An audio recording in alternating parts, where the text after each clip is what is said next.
right, then let's call this meeting to order. Annual notice of this meeting was provided to the Home News Tribune, the Star Ledger, and the Highland Park Planet on January 23rd, 2024. In addition, notice of this meeting via Zoom was emailed to the Home News Tribune, the Star Ledger, and the Highland Park Planet on January 23rd, 2024, and was posted on the Borough website at www.hpborough.com and on the bulletin board at Borough Hall, 221 South 5th Avenue, Highland Park, New Jersey, and has remained continuously posted as required by law. Fire exits are to the left and right of chambers. And as a reminder, as always, please remember to speak into your microphones when speaking. Can we take a roll call, please? Ms. Ham? Here. Mr. Chen? Here. Mr. Eisdorfer? Here. Ms. Hadhazy? Mr. Howe? Here. Mr. Linares? Mr. Perlman? Here. Mr. Williams? Here. Mr. Thomas? Here. Mr. Cosenza? Here. Mr. Koch? Here. Very good. All right, first item on the agenda is a review of our July 11th, 2024 minutes. And if I may, I'll start with some comments to the minutes where you could take them down. On the first page under April 11, 2024 regular meeting, on that first line, it says April 14th, 2022. I assume that's just a typo. That's also supposed to say April 11th, 2023. Didn't take these on. I'm not. No, It's it's not not. a- No. All right. Okay. And then if we go to the third page of the notes, it's actually titled page 4. So my mistake, page 4 of the notes. The third paragraph from the bottom, where it says Miss Hand. Mhm. You see the paragraph I'm talking about, this one? Miss Hand added. Is it cut off in there? Yeah, there. Okay. Just that. Added. Oh, wait, no, that's not the right paragraph. I'll give you my notes when we're done. I think this whole paragraph was referencing kind of a joke that the board had going back and forth. I don't think it was actually part of the recap of what we were talking about materially. So I think that whole paragraph should just come out. Okay. Okay, so that one. And then on page 5, the second paragraph says Miss Hand asked, well, that would apply to car dealerships in town. Two things. Number one, I actually think that was Khalidra who asked about whether that applies to the car dealerships in town. Ms. Hadhazy. And then that's just, I think the sentence just needs to be cleaned up there with the order of words. You don't have the same one I do? Does anyone else have the same version that I'm working off of, or am I the only one with this version? I mean, I see that on page 4, but I'm not, you're saying, we're on page 5. This was the version I was working off of. If I'm working off an old or Well, incorrect version. Well, I don't know about that. I think what happens is sometimes when things get downloaded, they get downloaded funny. Maybe. That's my position with regard to all technology. That's an Fair efficient. enough. Well, I only had one more comment beyond that one, and that was Okay. that the next paragraph after that says Mr. Hale asked about food trucks, and then there's a random capital T on the word them. This is my version. Clearly, everyone else seems to be working off another version. Oh, I have Oh, here we one. go. You have that one It's on page yours? 6. Okay. I don't know why it ended up on my page 5 or what's going on, but those were my comments on the I'll notes. take yours. You can and take verify mine them. and There you see where it matches up. I had one comment. Go ahead. On that page 4, Mhm. there's a paragraph that said Mr. Hale stated. There's a second paragraph. Yeah, I'm clearly working off a different version. You check your version. Page 5. Yeah, page 4, go ahead. Where it says page 4, Mr. Hale stated that the NPP, that paragraph is repeated at the very bottom of the page. And Oh, yeah. I don't think I said the same exact thing twice. Well, it's possible, though. It's Ah, I thought you possible. did. I'm generally, You were very emphatic. I'm generally not that consistent. Yeah, this is. That was good, Matt. That was a good response. Okay. So one of them could go. I'm not sure which Probably one. the last one. Let me say that I'll take more comments on these, but I think what we'll do is we'll have these typed between the two different versions and reintroduce them at the next meeting. So Sounds like a great idea. any other overarching comments about them? No? Okay, so with that, we'll put the July 11th minutes to the side and revisit them at our next meeting. Or whatever. Okay, I don't think we need an open comment on that. All right, so moving on, we have the appointment of our new recording secretary, Maureen Pempinto, is that right? Who's here with us. She's worked with us at our last meeting. She's here with us tonight, and we need a motion to formally appoint her to be our recording secretary. I can make a motion. Motion by Jeff, seconded by Alvin. Voice vote? Well, do a roll call. All right, roll call, please. Mr. Chin, Yes. Mr. Eisdorfer, Yes. Ms. Tadahezi, Mr. Hale, Yes. Mr. Linares, Ms. Hand, Yes. Mr. Williams, Yes. Mr. Perlman. Yes. All right. Welcome motion- aboard. Yep, Thank welcome you. aboard. All right, now we get to the big item on the agenda tonight.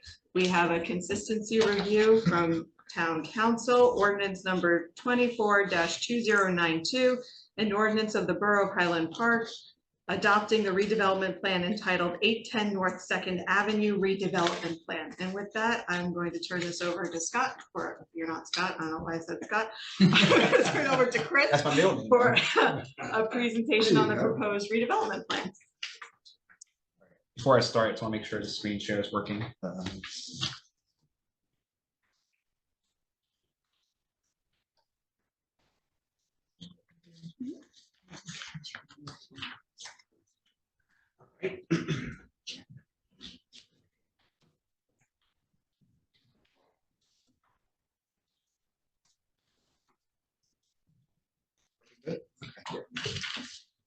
Madam Chair, members of the board, members of the public online, I suppose. Thank you for having me here for a consistency review of the 810 North Second Avenue redevelopment plan. You'll notice that's a rather smaller version of a typical redevelopment plan we've written. This is intended to test out a sort of simplified, streamlined process for really smaller scale, streamlined redevelopment planning. Obviously, with significant costs to the borough or appropriate project that's needed. So I guess I'll start with, meanwhile, outside the downtown area, we have a site here at 810 North Second Avenue, small commercial building. I'll go into specifics about the existing conditions with the existing zoning, land use. The master plan speaks to about its context within it, that is the Clune Avenue corridor, and briefly go over the regulations in the development plan and so on and so forth. Just the same type of presentation. What this redevelopment plan is intended to do is provide for a really a site-specific plan to encourage adaptive reuse of the existing building. Sort of a neat opportunity to provide for small missing middle housing within the existing building, and really try to maintain some of the vestiges of the industrial and office past. As you know, a lot of it's gone through the planning new developments, the crossings and heritage properties. So as in terms of the agenda, this will hopefully be a brief meeting. I'm suffering from allergies, so my voice may be a little croaky. So my wife said, don't talk as much. So for in terms of the agenda, it's a typical process and go over the procedure, existing condition, master plan context, provision, and regulations, as I indicated before. In terms of the process, we're on the left side, we basically receive a ordinance, just like any other plan development ordinance from Borough Council for basically new zoning and for a site-specific redevelopment plan. We're on the second step, which is for this board to review whether it is not inconsistent with the master plan or otherwise designed to effectuate the master plan. Once the board's recommendations are codified into a resolution or through a memorandum from the attorney to the board, then they'll take action or may take action at a public hearing. So this site is in the northwest part of town, block 503, lot 24, on the west side of North Second Avenue. It's a 7,000 square foot block with about a 1- and 2-story building. I say one because that's the portion of the building. The portion of the building that fronts on North Second. It's 1 story, the rear portion is 2 stories. And it totals about 5,400 square feet. There's a small parking area serviced by a driveway on North Second, which provides for 5 parking spaces. As far as our records could tell, the building was built in 1940 as a commercial laboratory and was occupied as such through 2022 and has been vacant since that time. As far as our records show, go back. As far as our records show, there's an environmental contamination and the property is within a sewer service area. In terms of the zoning, through some research, more to come at a forthcoming meeting, we found that the property was in the conservation recreation zone up until 2001, in which it was rezoned to RAE. It appears that in the 2013 rezoning effort to create basically the zoning for the Crossings property, that is the PURD1, the ordinance indicated certain lots were to be rezoned PURD1, but not this particular lot number 24. You know, the map, if you look at the 2014 map, as well as the recent 2019 map that Halifax did, it shows it in that PURD1. That's actually a mistake, which will be corrected. This is in the RAE, Residential Ecological Preservation District. As you can imagine, office is not permitted in residential zone. So, friends, what does the master plan talk about this site? So 2019, as you recall, we did a master plan examination report, a strategic update to the land use plan, and when we did the land use plan element, we looked at several corridors, Cleveland Avenue corridor being one of them, and with the master plan, as you recall, the master plan had extensive public outreach, and as part of several questions that we had asked, should this corridor remain the same? Only 6% of those had indicated that they should be remaining the same. The common issue that was brought up included encouraging appropriate mix of uses, address unpleasant streetscape, and address the underutilized vacant properties throughout the corridor. And I think this property sort of ticks all 3 of those conditions that the borough seeks to really ameliorate. So again, 6% of respondents indicated will remain the same. Several issues indicated, the vision statement indicated want to preserve really the unique characteristics of the community as well as the corridor, and really trying to encourage a mix of uses and support safe and complete streets. And some of the strategies that were identified that could really propagate and really address those issues include take advantage of redevelopment tools. This is one method, the redevelopment plan. Expand the range of uses, including missing middle housing. That's a key phrase I want to repeat a second time. And it's just forthcoming, and also improve the aesthetics and functionality of projects, including this particular site. So what's the particular vision for the site? So as I indicated in the report, in the overview, basically what's the purpose of this plan? The purpose of this plan is to encourage adaptive reuse and to accommodate a really small apartment building within the existing building. This will help sort of preserve the inherent cultural heritage and historical value of the existing commercial older building, including maintaining some of the industrial history or legacy of the industrial past of the Cleveland Avenue corridor in a neighborhood that is otherwise dominated by single-family uses, and it's in a neighborhood that's already undergone significant change with all the changes to the planning developments to the north along the rail line. With respect to the master plan, I think it's directly connected to part of the strategy for and the vision for this plan is to really provide an opportunity to provide for missing middle housing. In this case, I'll use the word small missing middle housing, whether that is through adaptive reuse or potentially, if that doesn't work out, a single family home with an ADU, which would be permitted at this site through this redevelopment plan. So again, go through the land use regulations and be very brief. Again, this is about one property, one site, so it's very simple. The permitted land uses are going to be multifamily apartments and live work units, but only if the building is adaptive reuse. Building can't be reused, it can be demolished. Otherwise, the underlying option will be you can build a single family with an ADU or without an ADU, or you do 2 family. So either option, whether you do multifamily apartments within the existing building or a new home with a ADU or two-family, none of those three options are available through the existing zoning. In terms of the bulk regulations, real simple. If we're gonna be utilizing the existing building for adaptive reuse, generally maintain the existing footprint with some modest improvements to setbacks. I'll get into that in the next slide. Otherwise, if it's gonna be a single family or two family, it is subject to the same standards of the underlying RA zone. In terms of development standards, so development standards are really talking about design standards for those pieces. They are not applicable to single family. So when I talk about development standards, this is only for adaptive reuse. So for this particular property, assume it's apartments with work units, one parking space per unit. With lease restrictions, our concern obviously is people parking in the neighborhood streets, which is a concern with the office use. So this is our opportunity to sort of regulate that. Reasonable parking standards, realistic, as well as, again, the lease restrictions with a protected neighborhood. One bicycle per unit. Improve the driveway and parking area setbacks. What that means is that when we review the existing survey and site conditions, we observe that the existing parking lot actually encroaches over into the neighboring property, so we're requiring that be remedied. Pull it back, saw cut it down, wheel stops, and provide a buffer with landscaping. This is our opportunity to fix that. Obviously, the building goes away, all that goes away, and house is built, single family or two family.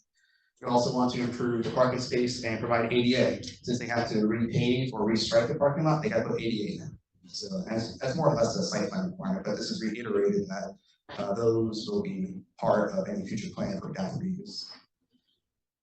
Continue on for development standards. Again, this is only for adaptive reuse of the existing building. I'm trying to properly address refuse and recycling right now, but there really isn't any in the existing building, so there has to be accommodations for that. Code's flexible, similar to all other redevelopment plans we've done in the past, and that will be sort of negotiated through a completeness review as well as a redevelopment agreement for this site.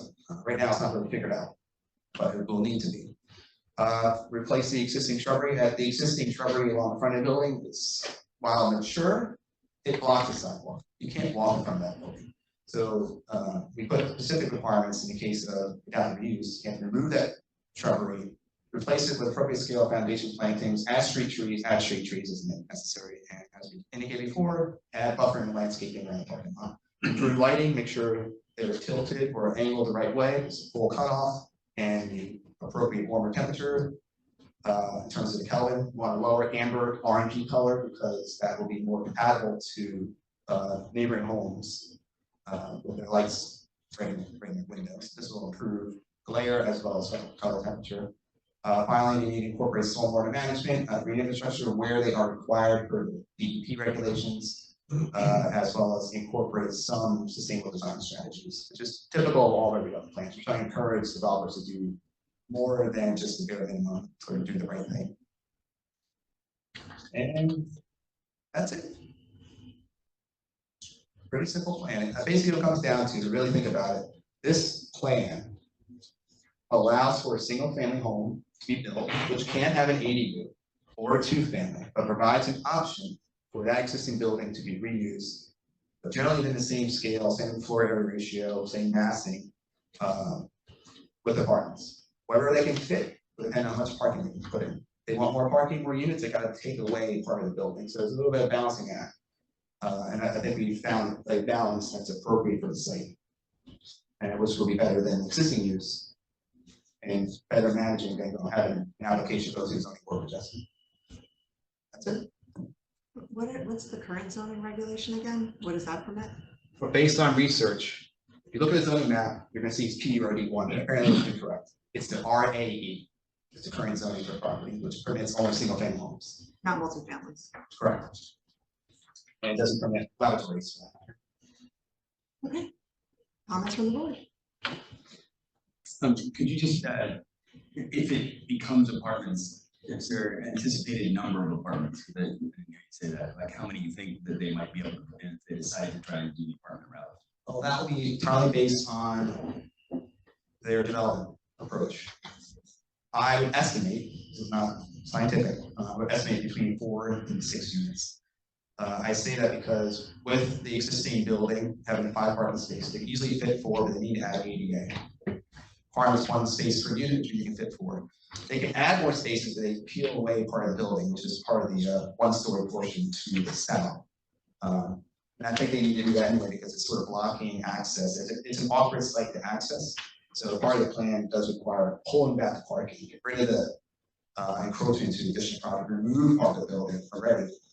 So they can get 5 or 6 spaces, therefore 5 or 6 units, if they start taking away parts of the building. Sorry, one more is, and of those units, there would be an affordable component to that as well. Based on the regulations and the housing plan element, if they achieve 5 or more units, they would require to have 1 unit, which is close to 20%. If they go to 4 or less, there'll be no requirement. I have a question. So the part of this property that fronts Wayside Road that is not. It is or it isn't. I mean, that's the overgrown. It looks like it has a white fence wrapping around the corner. It's not showing up in your. Yeah.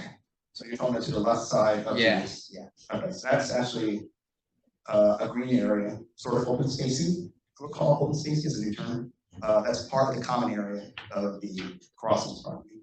Oh, it's not. Okay. So So belongs to a so different. is there a property line there? Yeah, Where you see the contrast between the screen aerial and the boundary line identifying the site, those are the property lines. All right. So it's not their property. Okay. When I walked the site, it wasn't.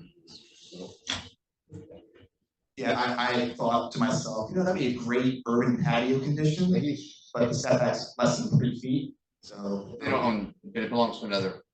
It's another. It's not their. It's not the subject property. I mean, it's not like owned by the same. It's not owned by the same owner, that green space is owned by the common area, the Common entire area of the entire. crossings. Can you clarify also the parking encroachment on the neighboring property? I'm looking at the diagram and I'm not sure whether this is the encroachment or whether the encroachment is just in here. I would assume that, are you saying that this area was being used as the parking area? So let me clarify, so I have to be honest, I had to pull a survey, but either the right side, which is the south, or the bottom, which is gonna be the westerly side, part of the parking area encroaches into the neighboring property by about a foot. And on the bottom of the image, which is to the west, there's a small lean-to of the building, like a 1-story shed that attaches to the building, but not really a shed, it's a shed roof. The 1-story portion of the building, it's actually on top of the property line, and this plan requires that that be removed. Okay. You mentioned there's no history of contamination there. Based on the limited records I reviewed through the data monitor, I have not seen that. Okay, the companies that were there made biological products or biological assays. So there's a possibility that you could have some biological contamination still there. Certainly could, so I think any demolition that occurs in interior, I'll be coordinated through Scott's office, to make sure it's disposed correctly.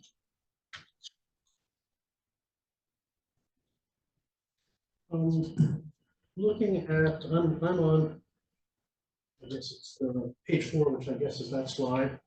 So are there other non-residential uses in the immediate vicinity?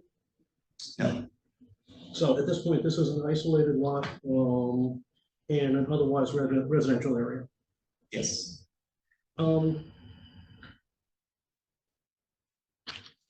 As I understand it from what you said, and I think I've read the development standards, they're going to be required to eliminate the one-story portion of the building. Yeah, so when I say 1-story, I'm not referring to the entire front of the building. At the back of the building, bottom of this page, is a very small shed-like structure, 1-story. I would say about 8 feet deep, maybe 15 feet wide. I could be wrong. That portion of the building actually is on top of the property line with the house to the west. Mhm. And the plan requires that be removed for ample buffering and screening.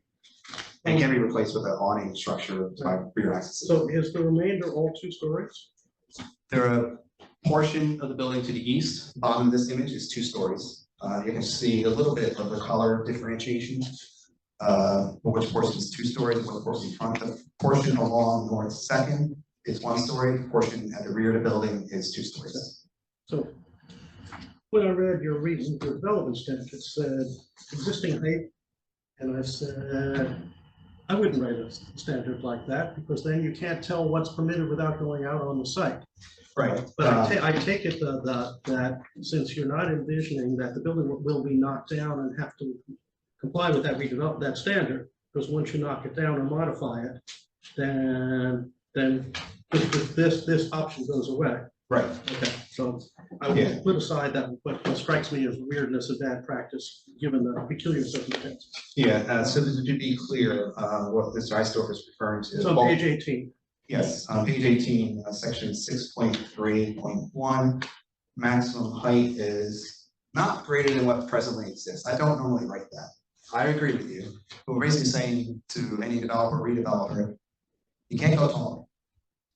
Can't make it more massive. You can stretch a little bit of building with a front yard setback, 35 feet to the second floor, because we're allowing for some flexibility to improve livability inside the building, but we don't want to make it such a massive addition where we lost control and really did it wrong by the neighborhood. So they're used to this massive. And our goal is to not make it a situation where, yeah, we're adaptive reuse and it's double space, right? So that's why we're trying to write it in such a way that it is odd, to make sure they stay within the confines of the building. In fact, what we're saying is, you actually need to reduce parts of the building. Would it make some sense? Would it make some sense then to indicate on that sentence, not greater than what presently exists? And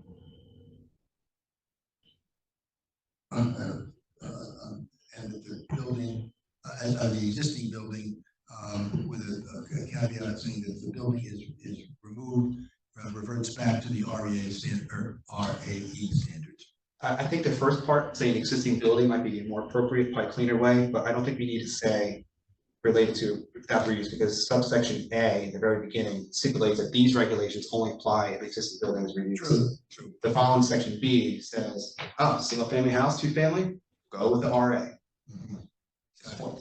So is there any developer interest in doing this? Yes, that's actually what prompted this project, and Borough received a concept plan, Borough Council received a concept plan and was interested. I don't really want to add anything further to that, but I think the mayor and council were interested in the concept of adaptive reuse.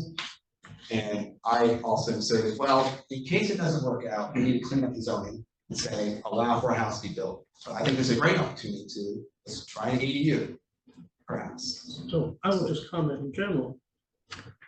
Conversion of non-residential buildings to residential buildings is ordinarily very expensive. I take it, Bruce, that this would not be governed by the rehabilitation code. This would be covered by the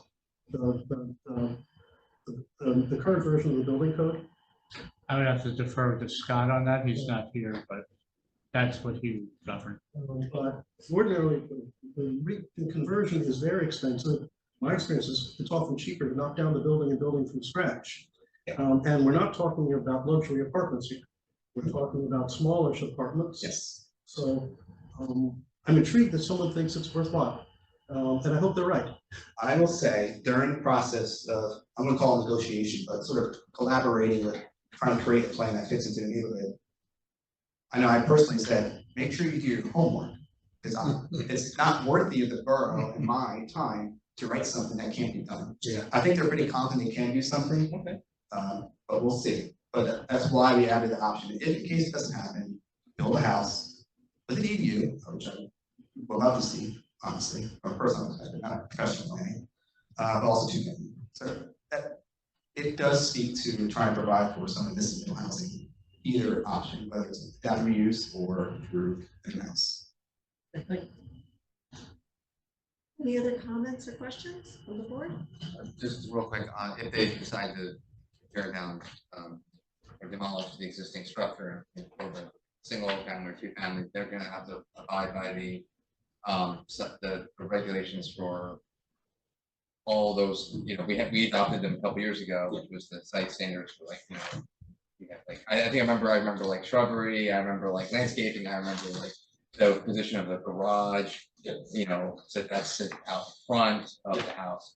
Yeah, everything we apply both in terms of the flexible zoning standards, in terms of bulk average setbacks and flexible side yard setbacks depending on the lot, as well as the I'll call form-based code standards of the garage. I don't know what we call those standards. Yeah, there's a lot of them, and frankly, it's a little confusing still because it's new. Right. But I've seen a couple homes be built up to those standards. I have a question. Assuming that the developer does choose to demolish and then build a single family house, would an ADU be required? I just want to be sure that I'm understanding. ADU will be permissive, it's not required. Okay, so there could just be a single family house and nothing else besides that. There could be, and they won't be required to enter a redevelopment agreement. We'll treat it like any developer or homeowner building a house. But if someone wants to use adaptive reuse, they have to enter a redevelopment agreement. And that's where a little bit more control to sort of deal with those remaining issues like refuse, recycling, and so on and so forth. And just to be clear, if it's a one family house, there's an ADU. If it's a two family, if it's two, it's no ADU. Correct. Right, so if there's a one family house, then that ADU is permissible, it's not required, but if there's a two family house, there's no ADU. That's correct. I appreciate the effort to implement the missing middle goals from the 2019 master plan. It's a small start. Okay. All right, then at this time, I'm going to open up the floor to the public to see if there's any comments from members of the public. See, no members of the public present. I'll close the public portion. He works for us. Oh, I know. I'm forgetting, because I'm used to council meetings as well, so we don't take questions from the public online. Our board does not take questions from Okay. online. If you want to participate, we encourage you to come down and speak to us in person. That's our board's current policy. So we hope people are watching us live online or subsequently later on YouTube. If you want to make public comments, you need to come down. Thank you. I know I've asked this before, and I apologize for making you say it again. No worries, I'll say it every time if you need. And I will also put out the reminder that the master plan can be found on the borough's website, www.hpborough.com, so that those of you playing along at home can check to make sure that these plans are not inconsistent with the master plan all on your own. All right, and with that. Madam Chair, members of the board, if you concur generally with what Chris has indicated, what is required of you at this point pursuant to the statute is that you make a determination as to, well, Chris has recommended that this is not inconsistent with the existing master plan. If you concur with that, you should solicit a motion to that effect. Anyone? Motion to that effect. Motion by Matt Hill. I'll take second from Alan Williams, since I heard him first, and we'll take a roll call. Oh, wait, before we take a roll call, I just want to make one comment to the actual language in the ordinance, to Roger's point, where it says on the 1, 2, 3, 4, 5th whereas clause, that the planning board reviewed the redevelopment plan, determined that it was substantially consistent with the borough's master plan. That language should say substantially not inconsistent. You would think that after all these years, they would change that language. And Steve, I'm a little disappointed that you haven't recommended that. But that's another story. Anyway. And then with that, we can take a roll call on the vote, please. Mr. Hale, Yes. Mr. Williams, Yes. Mr. Chin, Yes. Mr. Eisendorfer, Yes. Ms. Hand, Yes. Mr. Furman. Yes. Okay, with that motion passes, that it is not inconsistent with our master plan. And that'll go back to council, and hopefully the developer will run with it and put something beautiful in there, and we'll have more housing available, which we desperately need. Okay, with that, normally I'd ask Scott what else is going on in town, but he's not here. And does anyone on the board have any other comments or questions about anything really? Totally irrelevant question. Does anybody know what's going to that restaurant between First and Second? First What kind and of second? restaurant? On Which the one is that? south side? The one they just redid with the Yeah. black facing with the wood trim? I heard it was a Greek restaurant. That's a rumor. Oh, Interesting. Yeah, also that's the rumor, they're doing some negotiation, but we think it's a Greek, Mediterranean. I don't think it's specifically Greek. Okay. Mediterranean restaurant. A restaurant or some kind. So, Across the street from real well. I don't know if anybody can give us an update on the supermarket redevelopment plan, where we are on that. we haven't seen them. And yet they seem to be, they've got an opening date. The 20th. Posted, and we haven't seen them back. So I'm wondering what's going on there. As far as I can tell, given that no site work is proposed, it does not really trigger a application for development, so it's not necessary for them to come before the planning board. Not unless they prepare changes to the site. Would have been nice to see a whole new building. And I would Don't agree, disagree. I would agree with Chris under that circumstance, since I drove by thinking that I could actually get something before the meeting, only to find out when I got closer, it is not the 20th, and therefore there's nothing to get. But the fact of the matter is that it is occupying the exact same footprint and it is the same use. So I would agree that there's no requirement for a site plan. However, that plan does envision other elements, and as soon as they start doing other elements, which will require modifications, they will be back before they get any permits. Now, there was something we talked about a little bit before the meeting started in terms of some driveway modifications. I assume that that's something that is going to be subject to either a temporary CO or something of that nature. I'm not directly involved. My assumption is going to be probably related to a TCO and further negotiation on a redevelopment agreement. And I would hope that TCOs are always problematic. And, you know, one hopes that there is a relatively short time frame for those things to occur. Yes, I've seen them go on for years, I understand. and nothing you can do. But at the very least, I think we got what the mayor and borough council wanted to see, which is a new grocery store coming. So that was accomplished. I gather that was and still is the priority to have a grocery store in town. Absolutely. And you have to come back next week after it's open to the shop. And maybe I will. I'm camping out the night before. I'm getting out inside. Yeah. All right, one more formality before we wrap up. Let's open up the meeting for public comment on items not on the agenda. Seeing no members of the public, I will close the public portion of the meeting. And at this point, we're all set as far as agenda items. So I'll solicit a motion to adjourn. So moved. Motion to adjourn, seconded by Jeff. All in favor? Aye. Thank you very much, everybody. Always a pleasure. Steve. Thank you. All right. Okay, my-